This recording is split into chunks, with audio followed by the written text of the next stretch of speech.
What you're seeing on the screen right now is a 6-year-old Samsung Galaxy A10 and idiot me trying to use it for the next 1 week.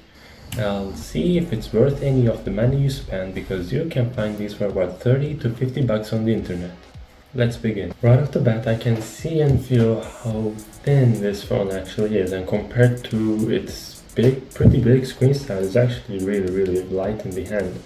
And apart from the plasticky, sticky texture that it has on the back, which also grabs a lot of fingerprints, it's actually pretty pleasant to hold because it's also curved on the sides and also on the corners, unlike the Galaxy S23 or 24, for example, Ultra models. And I think it's pretty nice to hold in the hand, apart from the plastickiness, of course. And if we go down a little, you can see that there's the miraculous headphone jack, which I'll be using for the next 1 week pretty often.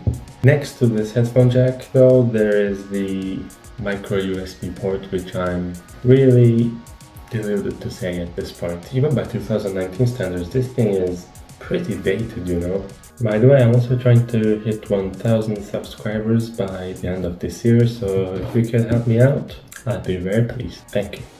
However, when you turn the phone on, you get welcomed by the ginormous chin that there's at the very bottom and the teardrop camera notch, which I actually pretty like, honestly. It doesn't look that bad. I got a similar hallelujah moment when I had to switch my SIM card to this phone because I'm actually going to use this for 1 week, and it has an SD card slot with double SIM. That's just so nice to say, even to put it in words, it's fabulous.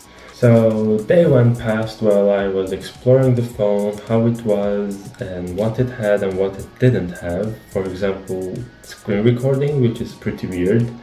These A series phones, in my experience, usually have better batteries than the S series, because I had this phone for the last 6 years and it's still working pretty good as it was the first day I've been using it. You might remember from my old videos that the Note 20 Ultra my father had a swollen battery, while this phone still on the original one. And also my aunt has a Galaxy A51, and also that phone, she says that it outlasts her iPhone 15 Pro Max. So I think there's a pattern in here that I don't really know how to explain, because this guy only has about... Pretty good, huh? For this much battery, I think it lasts surprisingly long, even more than a day in my daily usage. And day 2, I did basically the same things as day 1, but I used the phone a little bit more and I realized more problems with it. So watching YouTube is pretty nice, as the phone is quite large in screen and it's pretty light, as I mentioned earlier, so it's not that big of a deal holding it in your hand.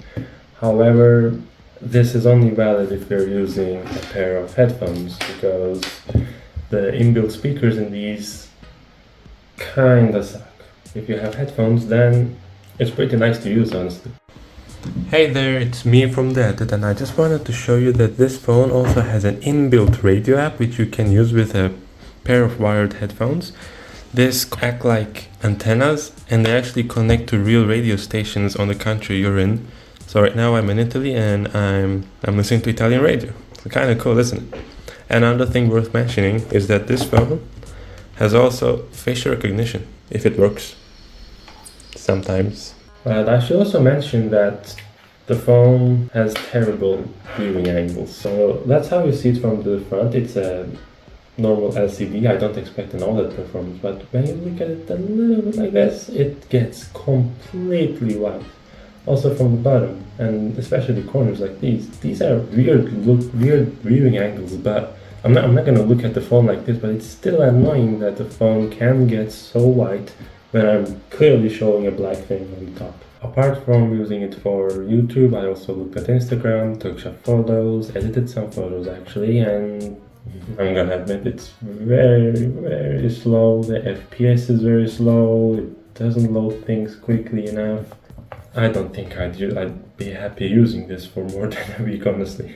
Moving on to day 3, so I wanted to test its cameras more deeply, and I did a small tour in the city where I live and took some nice photos there, which you can see on the screen right now. At high speeds, the photos look pretty sharp. Sharper than I expect, actually. When you zoom into the image, the quality doesn't decrease that much, but it's still not the Galaxy S23 Ultra, of course, but let me show you what I mean by that.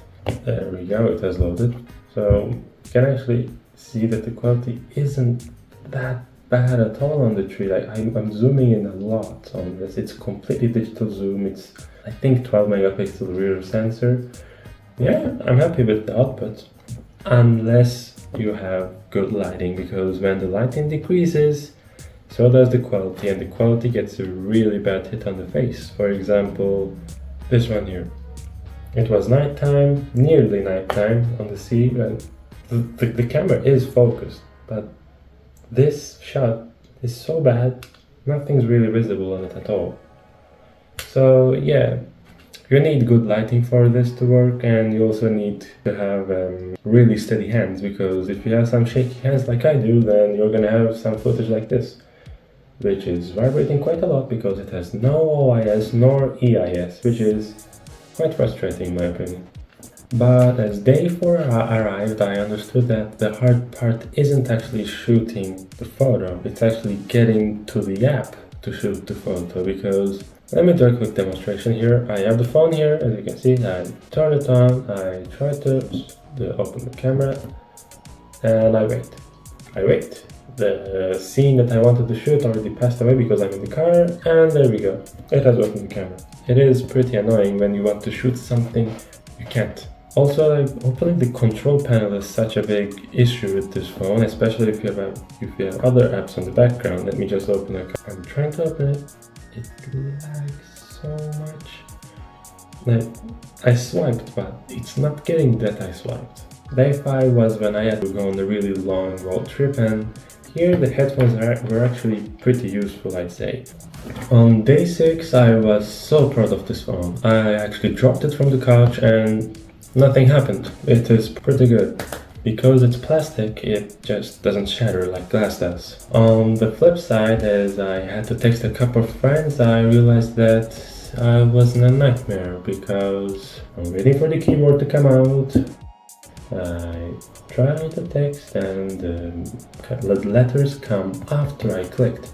So as day 7 came around, I must admit that I was so pleased to get back to my iPhone 8. I'm just so used to this phone, and you can learn all the details why I really like it in this video right here, and I'll catch you there.